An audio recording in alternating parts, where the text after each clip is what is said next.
Hi, I'm Shashank Bhargav, and you're listening to Three Things, the Indian Express news show. In this episode, we talk about Uttar Pradesh's new population balance policy.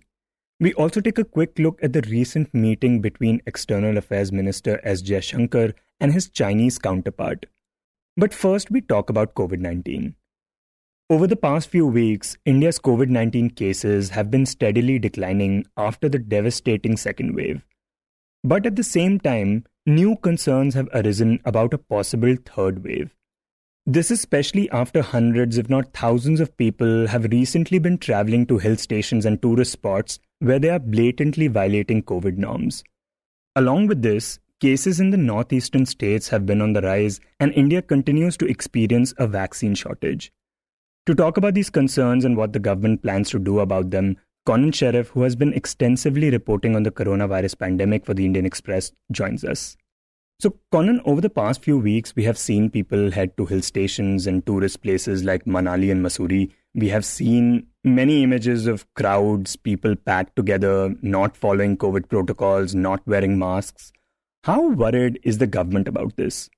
The government is really worried about this overcrowding at hill stations, especially in Uttarakhand, Himachal, in Darjeeling, Siliguri, and parts of Maharashtra. In fact, in his first cabinet meeting, Prime Minister first agenda on table was the crowd management at these hill stations. And then 2 days later, you had back-to-back meetings with the states. In fact, the police, the DGPs were called in for these meetings, and where the ministry red flagged that what is happening is completely against the COVID protocols. And on Tuesday, Prime Minister for the first time made a public statement about the fact that there has been blatant violation of COVID protocols from the tourist attractions. In fact, the Health Ministry has termed it as revenge tourism, which means that people are just going because they have been completely been tired of the ferocious second wave and just going and having fun, which is completely against the COVID protocols.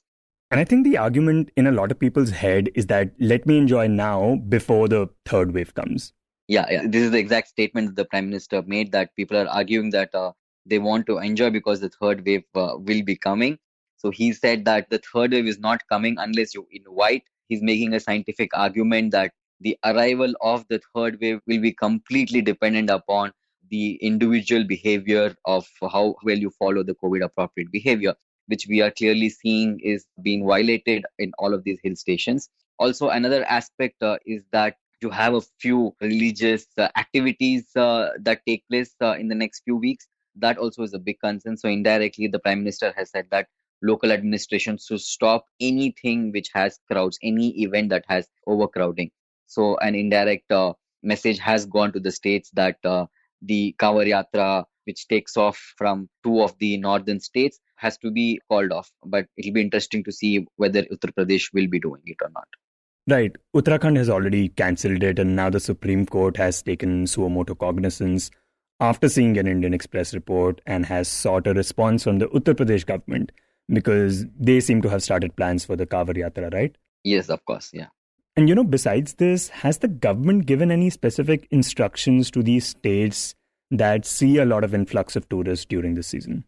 Yes, on the weekend, they had a very long meeting with the states. The DGPs, the principal health secretaries, and the chief secretaries were summoned through virtual video conferencing. And there were three specific directions that were given. First is the fact that there has to be strict compliance of the COVID appropriate behavior. Here, the role of the police was highlighted.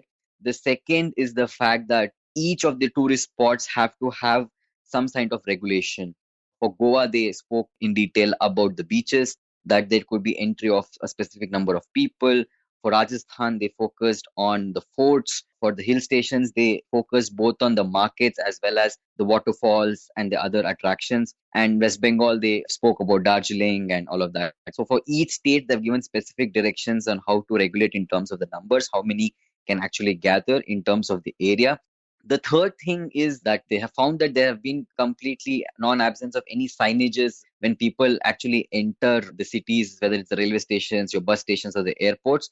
and the fact that there has been very less RT-PCR testing in these centers. So we really don't know the public health impact of opening up these economic activities. So the states have been asked to do random RT-PCR testing to understand whether an asymptomatic population has actually arrived at these stations and then slowly spreading, because once there is overcrowding, there is intermingling of people, and with the vaccination numbers not significantly high, you will have cases rising if there is no testing and tracking of asymptomatic population. So these are the specific directions that have been given to both the police as well as the local administration.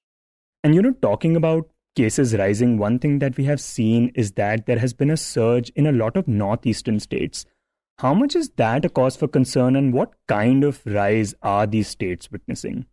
So in terms of the surge in Northeast, it's a big concern. Firstly, Northeast, it's not a densely populated region, so you will not have the case numbers that you are seeing maybe in Kerala and Maharashtra, which in fact contributes to almost 50% of the cases. However, in terms of the positivity, which is the most clear indicator of how the spread is in the region, out of the 58 districts which reported positivity, 37 of them were from the Northeast. So, which means that 6 out of every 10 districts in the country which are reporting more than 10% positivity are in the Northeast. But what is alarming is that this high positivity is being reflected mostly through the rapid antigen test, because the region has very insignificant RT-PCR testing because of its geographical challenge. So if you actually start doing an RT-PCR testing, then this number could be much higher. That this could be somewhere around 30 to 40% positivity, which is alarming. And just talking about the lack of testing, Mizoram, from what we understand, only has one RT-PCR center. Is that right? Yes, you're right. You're right. So all of them, in terms of the percent, this RT-PCR testing, Arunachal is the worst performer. It has just 3% of the testing that has been done so far. In the last 1 week was RT-PCR, so that is really low. And Arunachal Pradesh is also showing an increase in mortality. So that is very crucial to watch out. Another state that also is in a bad condition is Meghalaya and Manipur. Here also you have the total RT-PCR testing around 19 to 17%. So again, this is a problem areas. And the other big problem is the fact that if you have such high positivity rate, then you need to start ramping up the health infrastructure. And most of them don't have that kind of access to quality healthcare. So the government has started telling them that any district which is showing more than 40% occupancy of beds have to start constructing temporary hospitals, because of the fact that we know we don't have that kind of facility in the Northeast. So that is a big problem. So really, Northeast is not just about the numbers, but the fact that the geographical challenges and the surge can be a big cause of concern. And we've seen in the previous wave that the deaths have happened because of non-access to the beds or hospital facilities. So that should not be replicated in this region. So all of these. And the other thing is the fact that oxygen plants are coming up in the Northeast regions. However, you need trained manpower to operate these oxygen plants.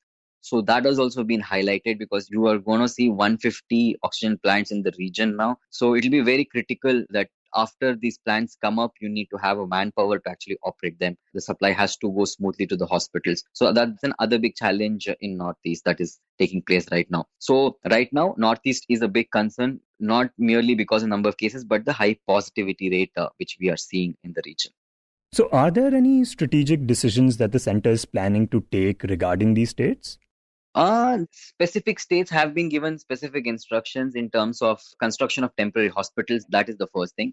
Different states have been given. Second is the fact that RT-PCR testing also can be done through mobile RT-PCR testing. We saw that Kerala you had a significantly low RT-PCR testing in the previous wave, so you send mobile vans. So states can ask for that. So that also has been spoken about with the states, that if you need more RT-PCR testing facilities, that we can send more mobile testing. So that's the first thing. The third biggest challenge, which even the ICMR chief has flagged, is the fact that the rains has become a big cause of concern there. There's a scare that the testing numbers are very low because of the rainfall. So we need to ramp up really the testing, because only then you will actually know the spread of the infection.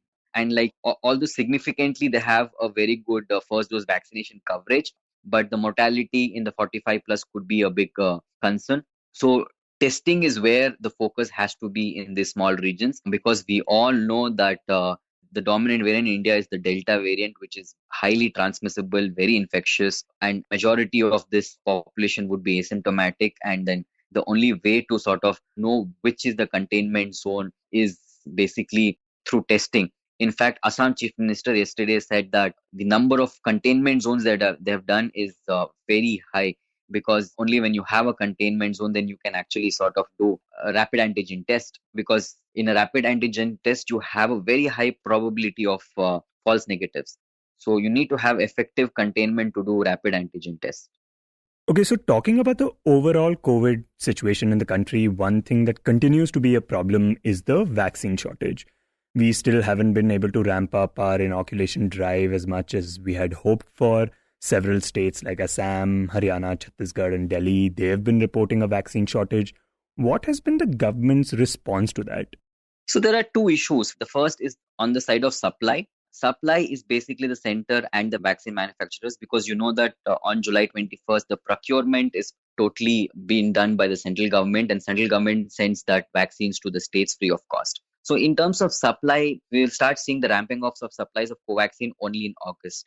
So that we're not going to see in July. So on supplies, it's still Covishield, which started augmenting its capacities 2 months earlier. We're seeing that increase in supplies. And Covaxin is not what it had said earlier, and that will come only in August. That's what our government was saying. In terms of the number of doses that have been provided to the states, it is around 13.5 crore doses, which means that we would be achieving somewhere around 43 lakh daily vaccinations in the month of July. However, in the first 2 weeks, that number has fallen down. It's around 35 lakh, which means that we need to improve that.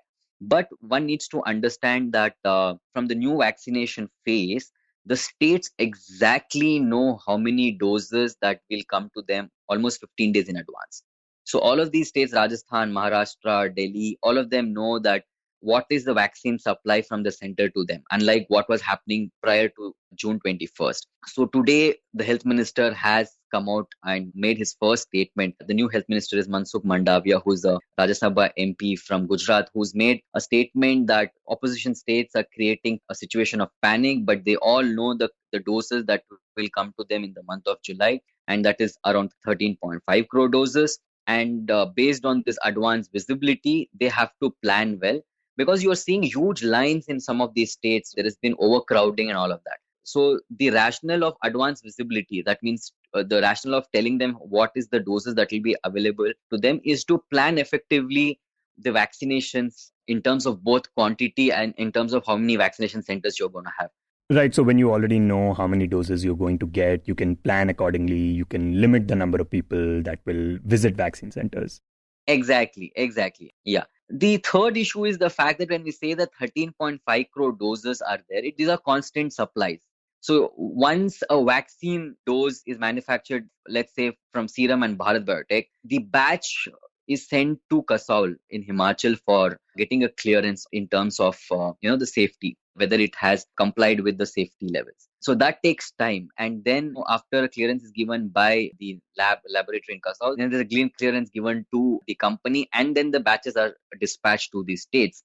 So exactly each state knows which batch and what date all of these vaccines are coming.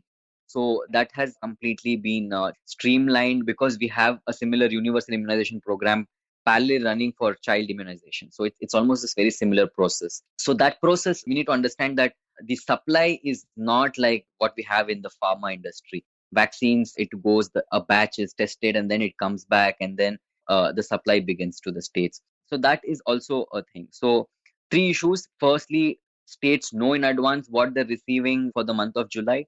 Second issue, have we increased our supplies? Honestly, only Covishield has augmented its supplies. Covaxin has not yet, and that will happen only in the month of August. And the third issue, that each state knows when and what time it is receiving, and only after the clearance from Kasauli, the batches, then the doses are sent. But in the coming months, hopefully, we will be seeing another vaccine coming, because biological E-subunit vaccine is going to come very soon, because the government has placed advance orders for that vaccine. It's a very promising vaccine. It's a very promising technology. It's a subunit vaccine. Right, and the vaccine you're talking about is, of course, Corbevax. But what about Russia's Sputnik V? We understand that that is also going to be developed in India. When is that going to enter the supply chain? So the Russian government has, in fact, not just one but multiple manufacturers it has tied up now for manufacturing. Dr. Reddy's was the first, but we have others also. In fact, yesterday Serum has also tied up with the Russian government. But it's too early to say about when the Sputnik vaccine manufacturing with Serum will come, because Serum also has to now produce the Novavax vaccine, which is also a very promising vaccine, which is showing as high as 90% efficacy levels. So technically, Serum will have to produce the Covishield vaccines, Novavax, and then now you also have a deal with Sputnik. So Sputnik, in fact, we will see an increase because there are multiple manufacturers, local manufacturers who will be manufacturing Sputnik. In fact, the Russians are saying that not just it will be manufacturing for domestic purposes, but also India will be exporting Sputnik vaccines. But it's too early right now because India's own demand is very high right now. And according to the affidavit filed by the center before the Supreme Court, the estimated population to be vaccinated is 94 crore, the adult population by the end of this year. So if you even look at the two doses, so it will be around 180 crore doses that have to be made available. So we're still at 38 crore today, so it's still a long way ahead for us. So it will be too early to say whether those vaccines will be exported. But yeah, Sputnik is another vaccine that India is looking at increasing its supplies in the national immunization program. As of now, the government which is supplying free vaccines to the state, only two vaccines are right now being supplied, which is Covaxin and Covishield. And once biological E comes, and then we will have that vaccine, because that also government is procuring, and those 30 crore doses also will be available.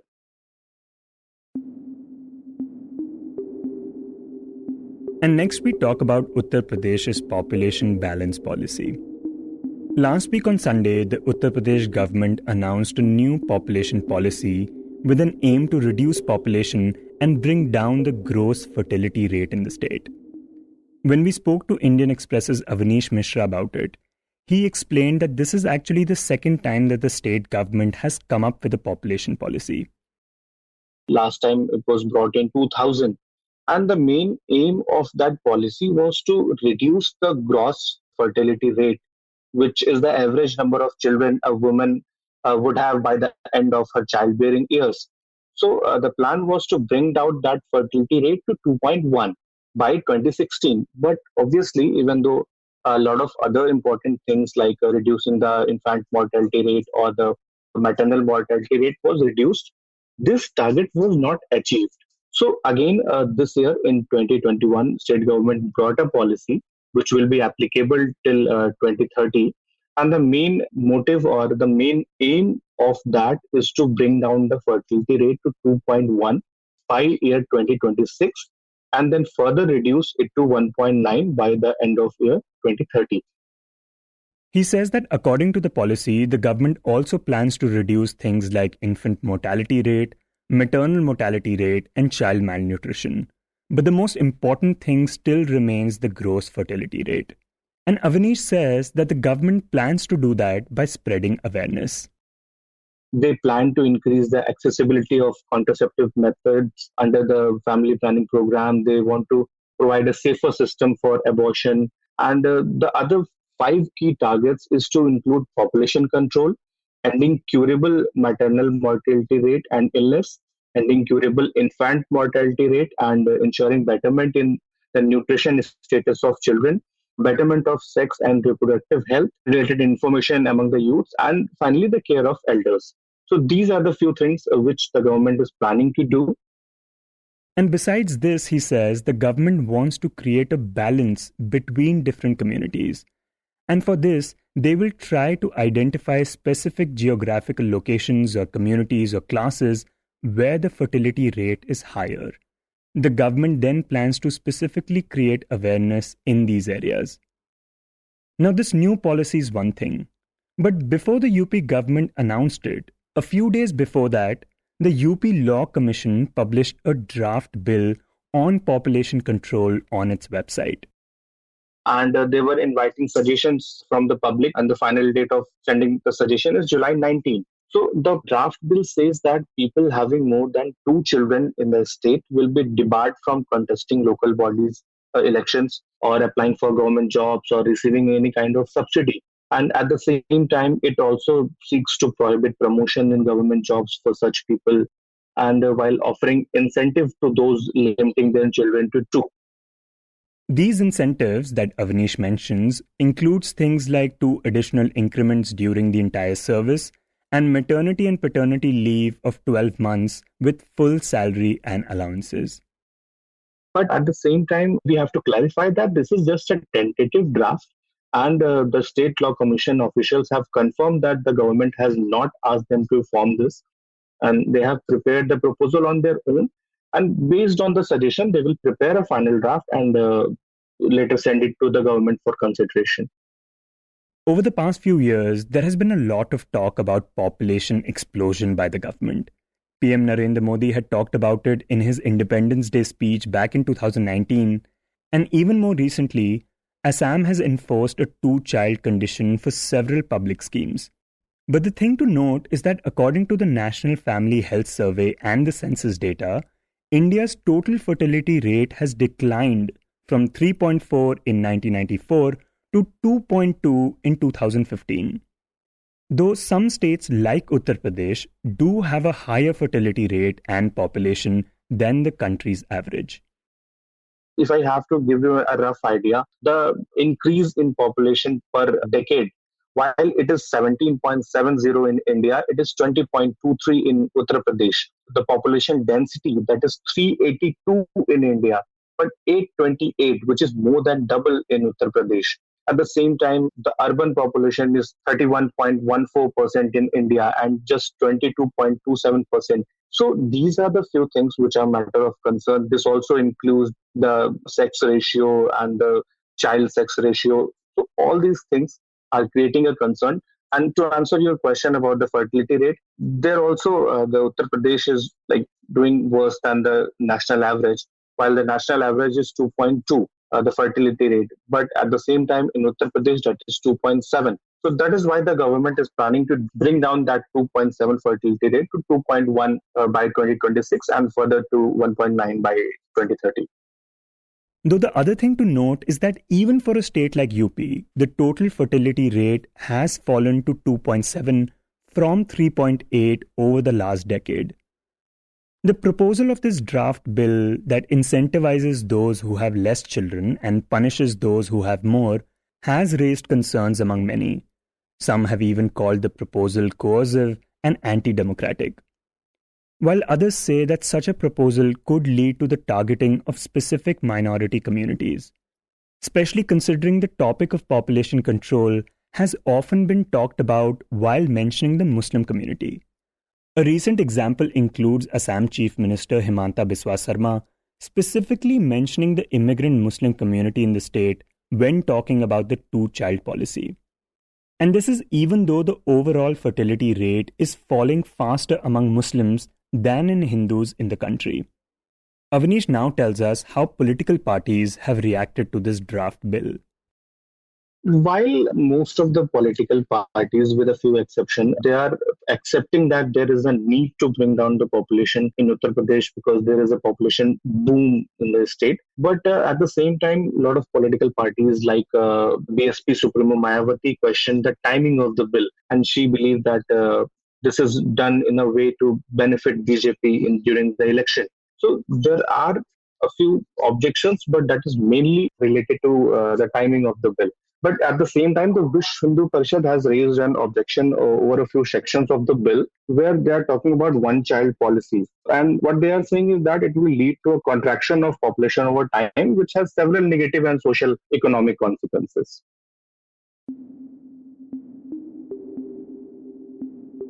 And in the end, we talk about the India-China border issues. It has now been over 1 year and 6 months since the standoff between India and China started along the line of actual control in eastern Ladakh. China has transgressed along at least 4 points on the LAC: Pangong Tso, Depsang, the Galwan Valley area, and Hot Springs. In this backdrop, yesterday External Affairs Minister S. Jaishankar met his Chinese counterpart Wang Yi on the sidelines of the Shanghai Cooperation Organization meeting in Tajikistan. The meeting lasted 1 hour, and together they discussed outstanding issues along the LAC. Jaishankar said he highlighted that unilateral change of status quo is not acceptable to India and that full restoration and maintenance of peace and tranquility in the border areas was essential for the development of bilateral ties. During the meeting, both parties also agreed on convening an early meeting between senior military commanders of India and China. Since last year, multiple rounds of military and diplomatic talks have taken place between the two sides. The status quo, though, has still not been achieved. However, the two sides did complete the withdrawal of troops and weapons from the north and south banks of Pangong Tso Lake in February. Last week, Jaishankar had said that Beijing has not observed agreements on the border issue, which has disturbed the foundation of bilateral ties. You were listening to Three Things by The Indian Express. Today's show was written and produced by me, Shashank Bhargav, and was edited and mixed by Suresh Pawar. If you like the show, then do subscribe to us wherever you get your podcasts. You can also recommend the show to someone you think will like it, share it with a friend or someone in your family. It's the best way for people to get to know about us. You can tweet us at Express Podcasts and write to us at podcasts@indianexpress.com.